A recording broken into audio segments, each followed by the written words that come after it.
Antes de mais, muito boa tarde. Queria agradecer em nome da Plurivet a vossa presença. É com grande alegria que voltamos a estar presentes em mais um seminário da Feira da Agricultura após anos difíceis e de muito afastamento, e realmente é um prazer termos a possibilidade de estar outra vez juntos, desfrutar de conhecimento e também de alguma parte social após isto com o lanche que teremos no nosso stand. Antes do mais, por esta ocasião, e na parte do conhecimento e da educação, por assim dizer, contamos este ano e novamente com 2 oradores. Iniciamos com o engenheiro João Madeira, que gostaria de apresentar, que vai nos dar uma palestra e uma apresentação na gestão adaptativa do pastoreio, que penso que será da máxima utilidade para todos vocês presentes. Eu gostaria de apresentá-lo com um pequeno excerto do currículo. O engenheiro João Madeira é licenciado pelo Engenharia Agronómica, pelo Instituto Superior de Agronomia, é também ainda mestre em Economia Agrária e Sociologia Rural. Desde 2007 é sócio-gerente e responsável técnico administrativo da Sociedade Agrícola Vargas, uma empresa dedicada à produção de ovinos e bovinos situada no concelho de Mértola. É presidente do Conselho de Administração da Cooperativa Agrícola do Guadiana e ainda pertence também a órgãos sociais de algumas associações, como a de criadores da raça alentejana e também da Sociedade Portuguesa de Recursos Energéticos Animais e Associação Portuguesa de Economia Agrária. O engenheiro é ainda membro do Conselho Estratégico do Parque Natural do Vale do Guadiana e do Grupo de Diálogo Civil de Agricultura Biológica e da Comissão Europeia. Eu, sem mais demoras, depois do Ricardo, passarei a fazer a apresentação posteriormente e passaria à apresentação assim que possível e que o engenheiro estiver disponível. Muito obrigado. Vou perturbar aqui a coisa. Bom, antes de mais, boa tarde. Queria, antes de mais, começar por agradecer a gentileza do convite, que aceitei com muito gosto. E queria começar por fazer um enquadramento prévio até a este, que é a importância do pastoreio nos tempos que vivemos. Tem que ver com o desafio que a agricultura tem entre mãos de alimentar uma humanidade crescente. E nós, não somos só nós em termos de Portugal, mas também nós, particularmente em Portugal, que temos uma fatia do território muito extensa que não tem aptidão, por uma série de fragilidades edafoclimáticas, não tem aptidão para produzir alimentos diretamente consumíveis por humanos. E o pastoreio é a ferramenta que nós temos para trazer essas áreas para dentro do problema da alimentação humana, precisamente usando animais, nomeadamente no nosso caso ruminantes, como intermediários entre produtos não diretamente consumíveis por nós e alimentos de alta qualidade que os animais permitem produzir. E também, ao longo desta conversa, não podemos perder nunca de vista 2 conceitos. O conceito da sustentabilidade, que é uma coisa muito falada hoje em dia, que na verdade é um conceito com muitos sabores, mas que tenta traduzir a ideia de que, para satisfazermos as nossas necessidades atuais, não devemos pôr em perigo o que quer que venham a ser as necessidades futuras que nós não conhecemos. Não podemos partir do princípio que quem vem a seguir a nós tem as mesmas necessidades que nós. Pode ter outras completamente diferentes. Mas também é da viabilidade, ou seja, nós, para irmos para um amanhã melhor, não podemos morrer de fome hoje, não é? E, portanto, não podemos nunca perder de vista a necessidade de criar riqueza ano a ano, dia a dia, dentro de uma exploração agrícola. Vê-se. Pronto, portanto, fazendo só, agora avançando um bocadinho mais depressa, portanto, o que eu vou dizer tem como base o exemplo de uma exploração agrícola, que é gerida por 2 pessoas, sou eu e o meu irmão que está ali sentado, e tudo o que aqui ouvirem resulta da nossa leitura subjetiva dos problemas que vamos encontrando e da forma como achamos que é mais inteligente resolvê-los. Portanto, é uma exploração com 890 hectares, portanto, à escala nacional não é pequena, dos quais 85% estão convertidos em pastagens permanentes. É uma exploração exclusivamente de sequeiro, não rega nada, não tem água, e assenta maioritariamente em litossolos de xisto, que são solos com um conjunto de fragilidades, nomeadamente são muito suscetíveis à erosão, têm normalmente pH baixo, o que interfere depois com a disponibilidade do fósforo no solo, e normalmente têm uma reduzida espessura efetiva, não porque o sejam assim, mas porque aquela zona foi alvo de uma grande política pública nacional chamada Campanha do Trigo, que deixou cicatrizes que ainda hoje estamos a vivê-las. Do ponto de vista do nosso aparelho de produção, exploramos 2.000 ovelhas de raça campaniça, em linha pura, a que se juntam 40 vacas de raça alentejana, também em linha pura. Do ponto de vista climático, aquele gráfico que é muito bonito, mas é tudo ao contrário. Não é? Ou seja, quando temos umidade não temos temperatura, quando temos temperatura não temos umidade, portanto, temos ali um quadro de limitações severas à produção. E é aqui que nós estamos, não vale a pena chorar. Mas para ajudar à festa, o que se vê é que a quantidade total de precipitação, esta série tem 80 anos, é do posto de Valformoso, é um posto na margem esquerda, um posto meteorológico na margem esquerda do Guadiana, e ao longo dos últimos 80 anos a tendência é aquela. E para ajudar ainda mais, aquela tendência faz-se essencialmente sentir no inverno e na primavera, que são as nossas grandes oportunidades de produção. Portanto, estamos com a nossa janela a estreitar-se cada vez mais e é aqui que a gente tem que ser um bocadinho criativos e tentar continuar ao de cima. Ora bem, o que é que nos espera? Isto é um trabalho que foi feito para Mértola, para o cenário mais pessimista do IPCC, mas que aparentemente é o que se está a perfilar para se concretizar. Portanto, estima-se que em 2100 a precipitação tenha uma redução de 40%, vamos passar para um nível de 288 milímetros. Mas, a nível da temperatura e do ponto de vista de quem explora animais, é capaz de ser a coisa mais significativa. A nível da temperatura, espera-se que a média das máximas de agosto chegue a 39,5 graus.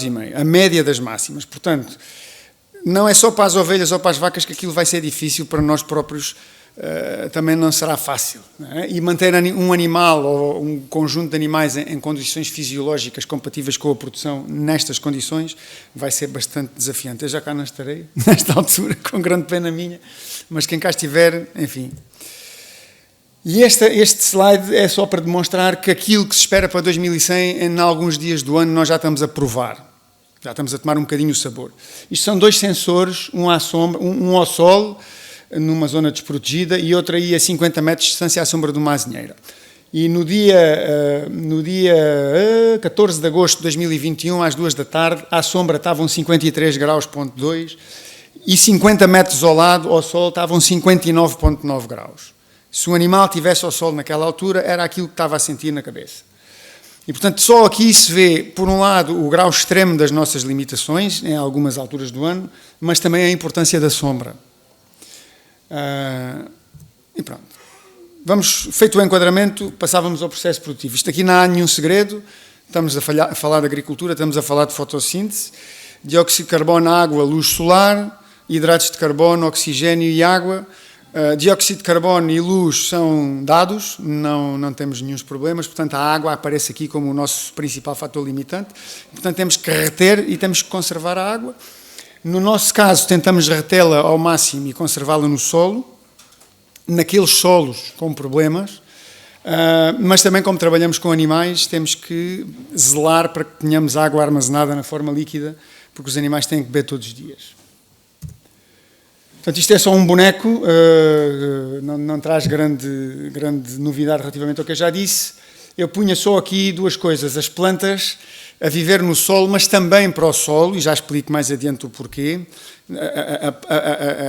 As plantas são uma entidade com capacidade de interferir sobre o substrato onde estão a crescer, melhorando, e os animais aqui, como nós temos o clima ao contrário, não é? Quando temos umidade não temos temperatura e quando temos temperatura não temos umidade, os animais são a nossa ferramenta fundamental para assegurar os ciclos, porque na agricultura falamos de ciclos da água, ciclos da energia que vem do solo, ciclos dos minerais, e se não for o rumen de uma vaca ou de uma ovelha, no verão não há mais nenhuma reserva de umidade com vida vibrante lá dentro. E, portanto, os animais, por isso, têm que ser encarados também como além da nossa máquina produtiva, como uma ferramenta de melhoramento e de estruturação do meio onde a gente trabalha.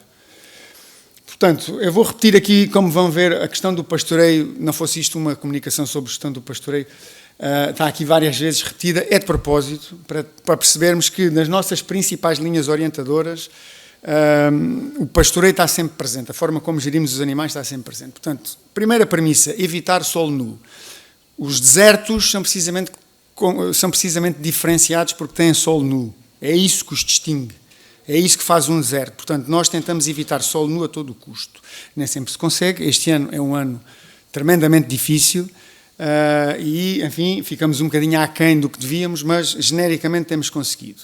Para isto, usamos como ferramenta a gestão do pastoreio e não mobilizamos o solo. Usamos técnicas de sementeira direta em toda a exploração, sempre que não temos nenhuma urgência. Foi o caso neste ano, que não vem para aqui, mas este ano mobilizamos uma situação particular, mas regra geral nunca mobilizamos, desde 2018. Por outro lado, e por causa da importância da sombra, a árvore para nós é uma entidade fundamental. E, portanto, promovemos a existência de árvores e já agora que sejam sinérgicas com o que a gente faz. Não só que deem sombra, mas como sejam potencialmente forrageiras, que sejam potenciadoras também da biodiversidade e que, se puderem dar frutos que se possam ser aproveitados, melhor ainda. Como é que gerimos, como é que fazemos para ter árvores? Gerindo o pastoreio e protegendo a regeneração natural e também plantando, em alguns casos. Evitar o sobrepastoreio. Aqui é preciso termos uma noção. São as plantas que são sobrepastoreadas, não é o solo. Muitas vezes as pessoas veem na comunicação social uma imagem de um solo nu. Aquela terra está sobrepastoreada. Os animais não pastoreiam terra, pastoreiam plantas. Portanto, nós, para evitarmos o sobrepastoreio, temos que gerir o tempo que os animais estão na pastagem e o tempo que os animais estão fora da pastagem, que é uma variável tão ou mais importante como o tempo que os animais estão na pastagem. E depois, temos que entender que não estamos a lidar com parafusos. Estamos a lidar com animais que têm padrões de comportamento e temos que tentar jogar com esses padrões de comportamento a nosso favor, a favor do nosso interesse. E por último, porque estamos a falar de pastagens, temos de tentar manter uma comunidade vegetal saudável e produtiva e principalmente com capacidade de fotossintetizar em grande escala, porque é aquilo que é a marca distintiva da agricultura, é que nós conseguimos transformar coisas inorgânicas em coisas orgânicas, através da fotossíntese. Mais uma vez, essa comunidade, aliás, na minha terra diz-me uma coisa que é a pastagem faz o gado, mas o gado também faz a pastagem. E, portanto, aqui a forma como gerimos os animais é importante e, como veremos mais adiante, porque também temos que pensar na dimensão forrageira de uma exploração, temos que pensar também numa questão da rotação cultural. Portanto, isolando aqui, simplificando tudo isto que eu fui dizendo, temos 3 variáveis. Os animais, por um lado, as plantas e o sol e a água como um binómio. Vamos aos animais. No nosso caso, e volto a dizer, esta apresentação exemplifica um conjunto de decisões tomadas por 2 pessoas, e há algumas antes de nós. Portanto, é uma coisa para o nosso caso, e só para o nosso caso, nem é boa nem má, é a nossa. Nós optámos por animais de raças autóctones. E o que é que procurámos? Procurámos ali, essencialmente, a capacidade de adaptação. Porque da capacidade de adaptação nasce a capacidade de tirar partido do que aquele meio físico produz. E um animal que consegue tirar partido é um animal que está bem posicionado para conseguir bons níveis de desempenho zootécnico e, por maioria de razão, bons níveis de desempenho financeiro da nossa atividade de exploração desse animal. E agora só um apontamento. Uma raça autóctone não é boa nem má. É um recurso, é como o olival, a oliveira, não é boa nem má, é uma árvore. Se nós a usamos bem ou mal, é connosco. É como a mesma coisa que uma raça. E essa raça resultou de uma leitura humana de um problema de falta de recursos e de um problema de necessidades a suprir por causa desses recursos. Portanto, nós nunca devemos analisar a questão das raças autóctones desenquadrando os animais do meio que lhes deu origem, do meio não só físico, mas também social, histórico, cultural e por aí adiante. Mas há situações em que a decisão por uma raça autóctone é fácil. Se virem ali, estão as necessidades energéticas, é uma simplificação do problema, mas é só para ilustrar. As necessidades energéticas de ovelhas com 60 quilos, uma ovelha produtiva com uma gestação e qualquer coisa por ano, comparada com uma ovelha de 45 quilos. E uma ovelha das nossas, uma ovelha campaniça, para ter 45 quilos tem que estar gorda e tem que estar prenha. Se não tiver gorda nem prenha, não tem 45 quilos. E vemos que aqui, só por uma questão aritmética simples, temos uma poupança de 22% na despesa energética anual de um animal. E a despesa energética de uma mãe nos nossos sistemas de produção assume uma importância muito grande na conta final da atividade. E, portanto, há situações em que, de facto, o problema é complexo, mas há umas ajudas que nos simplificam a escolha. Pronto, aqui estão elas. E eu chamava particularmente a atenção para esta fotografia. Olhem para a pastagem e olhem para a condição corporal dos animais. E é precisamente isto que nós andamos à procura. É disto que nós precisamos, é isto que nos fez a mim, ao meu irmão, e ao meu pai, e ao meu avô, e eventualmente ao meu bisavô, optar por estes animais. E também temos vacas, um efetivo mais pequeno, numa zona que já não é bem o solar delas, mas onde também se estão a portar muito bem e que consideramos nós, bons resultados. Mas eu vou focar isto aqui um bocadinho mais nos ovinos, que é a nossa produção principal. Saindo dos animais, passando às plantas, há uma coisa que também temos que ter em atenção. É que há bocado vimos as necessidades de uma ovelha, mas a ovelha não está sozinha, nem a vaca está sozinha. Não é? A ovelha precisa de uma parte de um carneiro, precisa de uma parte de uma malata, precisa de uma parte de um malato.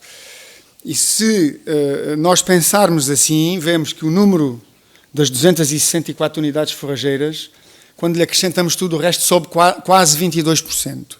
E, portanto, isto é muito relevante na forma... Na metodologia que nós usamos para perceber quantos animais é que podemos ter, porque na verdade o viver numa exploração extensiva significa viver essencialmente da pastagem, não exclusivamente, mas essencialmente. E, portanto, convém não talhar as calças maiores que as pernas. E, portanto, numa exploração como a nossa, a questão da produtividade das pastagens não é um luxo, é uma necessidade. E nessa questão nós olhamos essencialmente para quatro parâmetros técnicos. Por um lado, a composição florística, ou seja, as espécies que constituem aquela comunidade vegetal. Por outro lado, o pH, porque os nossos solos são pobres em bases, com pHs relativamente baixos e com disponibilidades de fósforo também limitadas. No nosso caso, a coisa está controlada.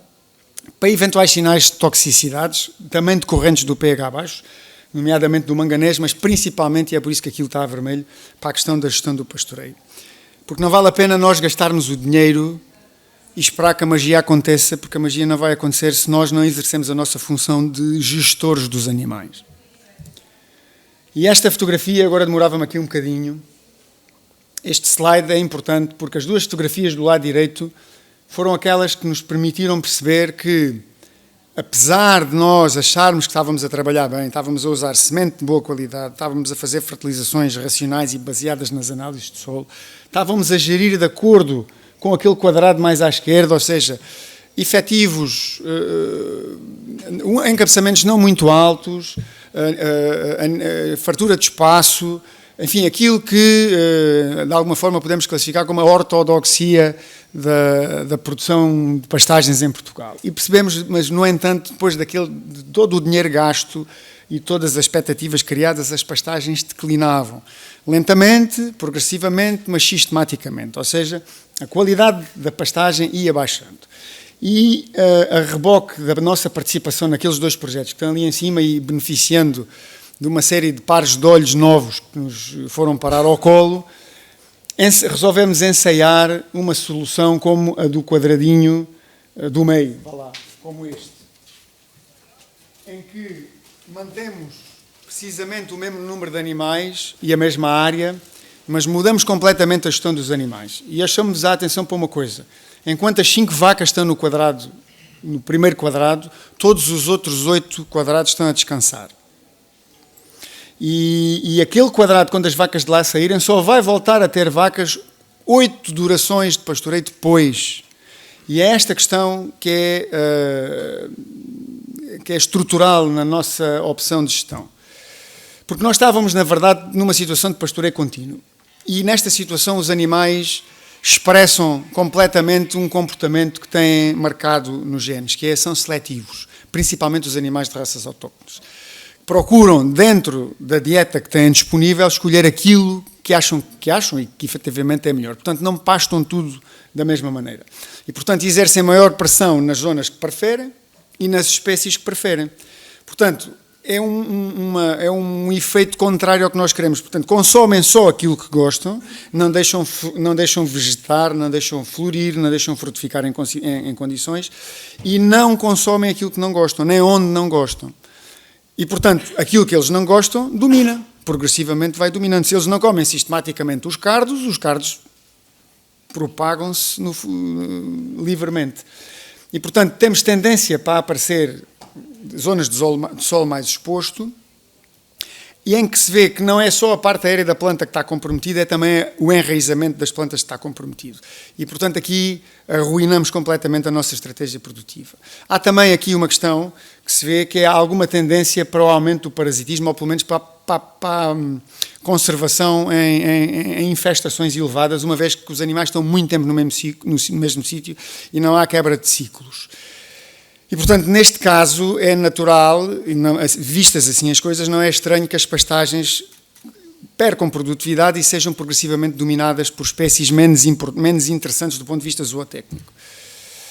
O que nós passámos foi para uma outra forma de gerir. Tem um nome em inglês que nós traduzimos para português como gestão adaptativa do pastoreio. Aquilo em inglês é Adaptive Multi-Paddock Grazing.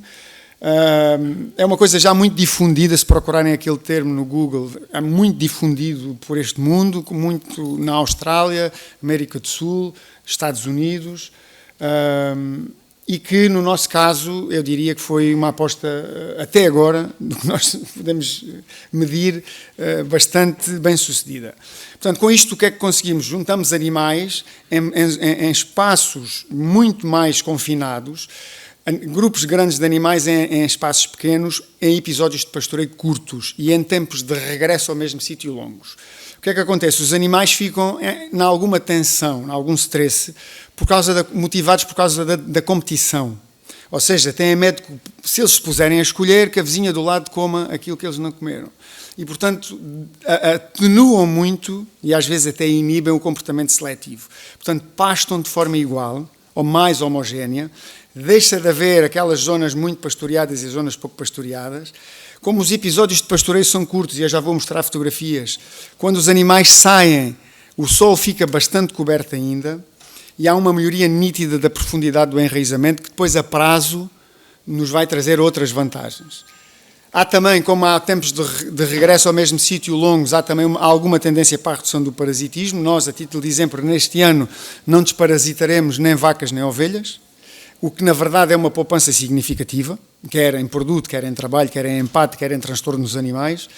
E há também alguma evidência, embora aqui eu não possa afirmar isto com a convicção que gostava, há alguma evidência que isto favorece a regeneração do montado, a regeneração natural do montado, porque os animais nestas condições de tensão alimentar são muito mais herbívoros do que roedores, do que não andam à procura da rama para roer, focam-se muito mais na erva. E, portanto, temos vindo a assistir a um aumento também progressivo, porque não se pode resolver uma coisa que demorou muitos anos a criar num ano só, mas um aumento progressivo da produtividade primária da pastagem, ou seja, temos mais matéria seca produzida por hectare e por ano.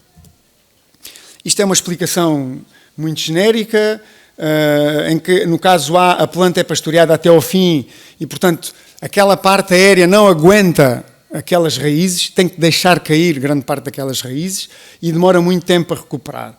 Na parte em baixo é uma planta pastoreada menos intensamente e cuja recuperação é muito mais efetiva.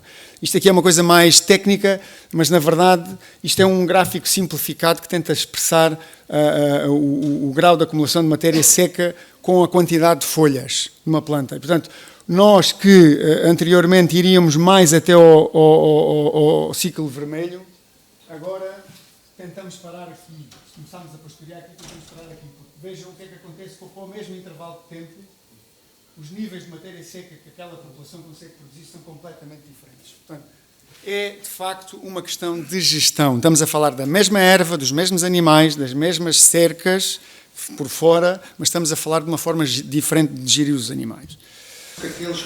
E aqui em duas regras muito básicas e muito terra a terra, basicamente temos tentar evitar a segunda dentada, e é por isso que os períodos de pastoreio têm que ser curtos, para evitar que os animais comam a mesma erva duas vezes no mesmo episódio de pastoreio. Ou seja, obviamente que isto não é matemático, mas jogamos no campo das probabilidades. Portanto, quanto mais curto for o período de pastoreio, maior é a probabilidade de conseguirmos aquilo.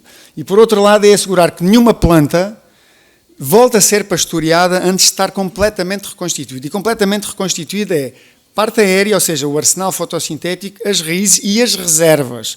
Porque a planta, para arrancar para um ciclo de recrescimento, precisa de ter reservas. Precisa de constituir reservas. Bom, e agora como é que a coisa se passou no campo? Nós, numa primeira fase, que tentámos, até por uma questão de minimização de risco, tentámos fazer a coisa de uma maneira conservadora do ponto de vista dos custos. Ou seja, não fomos logo para a subdivisão do parque, como viram naqueles quadrados, mas aumentámos o número de animais por grupo, reduzindo o número de grupos. E que, na verdade, fomos conseguindo bons resultados, enquanto fomos sentindo, no entanto, dificuldades grandes na movimentação de animais, principalmente quando tínhamos que entrar pela estrada. E aqui, isto é um rebanho de quase 1.400 ovelhas a ser mudado de um sítio para outro, e como há mudanças rápidas e frequentes, isto acontecia com muita frequência. E, portanto, tivemos que meter a viola no saco, e os nossos vizinhos ficavam um bocado zangados, porque quem vem de frente consegue passar, mas quem vem de trás não consegue passar e tem que ir ao mesmo ritmo das ovelhas. E, portanto, isto é uma parte da nossa exploração, são as nossas parcelas. Nós, em 2018, tínhamos isto e atualmente temos isto. E isto marcou completamente, passámos para uma fase nova do aproveitamento da pastagem. E a grande ferramenta é isto, é a cerca elétrica. E aqui tenho de fazer aqui um agradecimento público ao Jaime Graça, que tem sido o meu, que me atura com frequência com as dúvidas, porque cercas elétricas em ovelhas, que é um animal naturalmente bem isolado, não é uma coisa que nos desse grande confiança, mas o que é certo é que tem funcionado e estamos a conseguir gerir a coisa. E permite-nos isto, permite-nos sair, entrar quando queremos, sair quando queremos. Não podemos apertar muito, porque aquilo não é uma cerca física, é mais uma cerca de reflexo condicionado, mas que nos permite gerir muito finamente a forma como aproveitamos a pastagem. Tudo isto são cercas que antes tinham só a cerca exterior. Este parque tem quase 32 hectares, agora está dividido em 4. Isto é aqui um bocadinho a sul de Portugal, aqui a sul de onde nós estamos. Isto foi o ano passado, não foi este ano. E isto é o aspecto na primavera de uma das parcelas pequenas, depois dos animais de lá saírem. E é aqui que é a grande questão mental das pessoas, que é, isto é contraintuitivo. Ou seja, quando a erva está a dar, nós abandonamos a parcela muito depressa. E as pessoas não entendem, não é? A começar pelos nossos empregados, as pessoas com quem falamos na rua. Mas aqui há uma coisa que temos que ver. Nós estamos a planear para o tempo de recuperação. E se soubermos que o tempo de recuperação de uma parcela é igual ao tempo de uso das outras todas, e que com taxas de crescimento altas os tempos de recuperação podem ser curtos, temos que ver que nas taxas de crescimento altas, ou seja, na primavera, os tempos de utilização também têm que ser curtos, para o tempo de retorno poder ser curto. Portanto, a erva não desaparece, a erva fica, e neste caso está a estruturar solo, está a canalizar carbono para dentro do solo, o que pode abrir outra porta na questão do mercado de carbono no futuro. Porque nós podemos vender borregos, podemos vender novilhos, podemos vender cereais, mas também podemos vender outras coisas e não devemos ignorar as oportunidades que estão aí para nós aproveitarmos.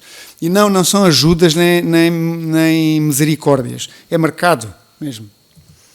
Pronto, isto é o aspecto de uma pastagem já depois das primeiras chuvas de outono, com grande parte de material ainda à superfície, e aqui há uma coisa que devem ver, é que esta parcela passou o verão todo protegida. Aquele solo passou o verão todo protegido da radiação solar. Ou seja, aquele inferno que há no concelho de Mértola, no verão, em solo nu, aqui está um bocadinho atenuado. E a vida naquele solo, em princípio, está melhorada. Mesma coisa, não vale a pena perder tempo.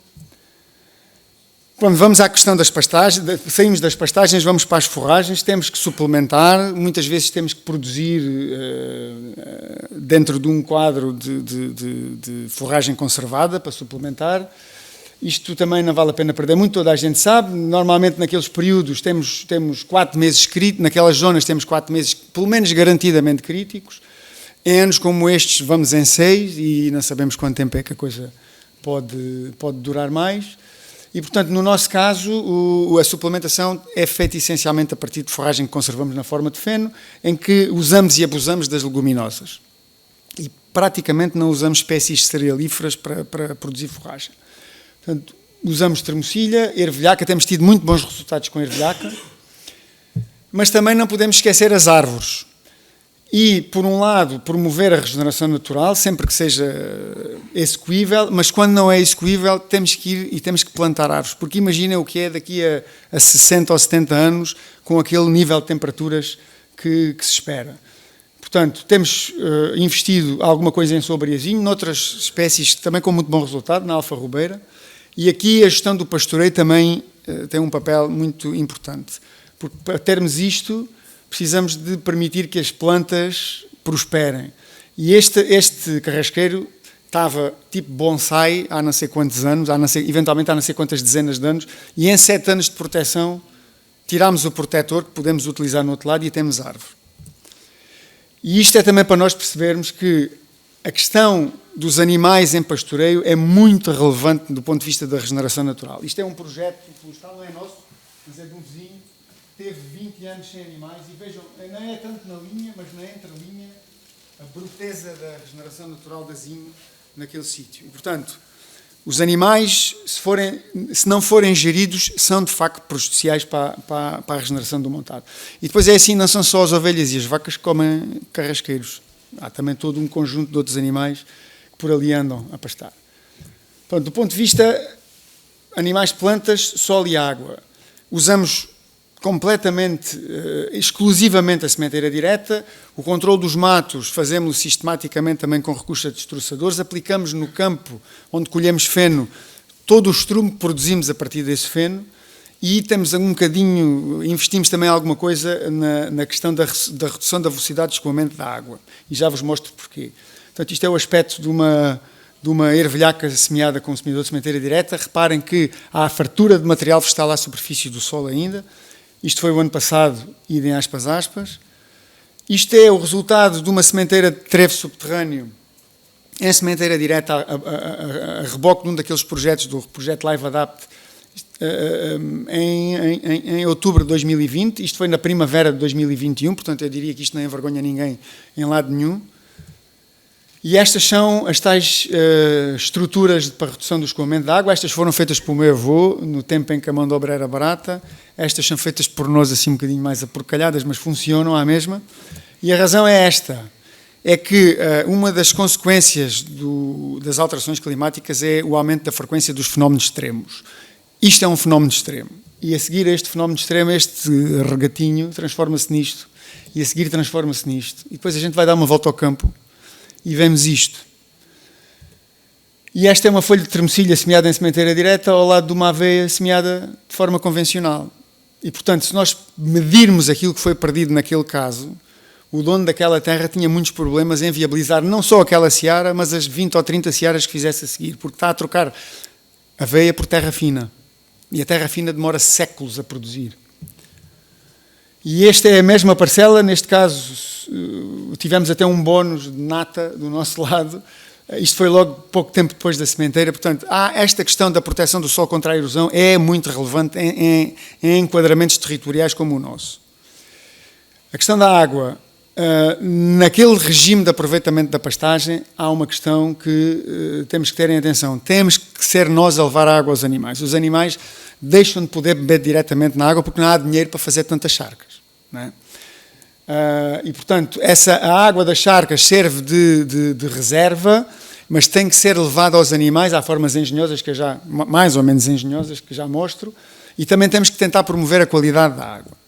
Uma das coisas que nós estamos a experimentar, não fomos nós que inventámos, mas é uma bomba submersível posta na horizontal, montada numa jangada, que fica assim na barragem, atada de um lado e do outro, e que, com um pressostato, depois leva água para um depósito, num ponto alto, e depois dali desce. E este arsenal todo acompanha o rebanho no sítio onde o rebanho está.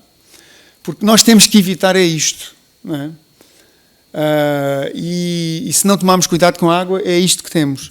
Mas também esta fotografia, que podia ser bonita, na verdade está a degradar a qualidade da água.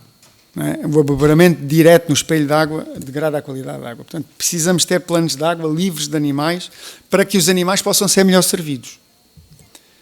Portanto, resumidamente, o que eu queria deixar aqui é que nós podemos investir em sementes, e devemos investir em sementes, podemos investir em fertilização, e devemos, Mas há um potencial enorme na melhoria da nossa produtividade pela mera alteração da forma como gerimos os animais em pastoreio.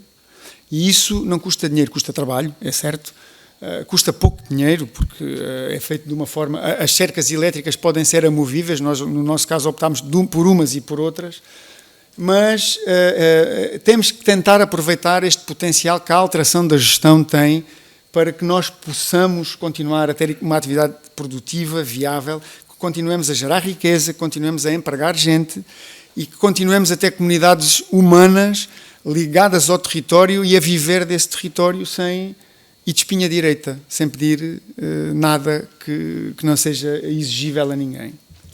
E pronto, mais ou menos a coisa cumpriu-se em termos de tempo.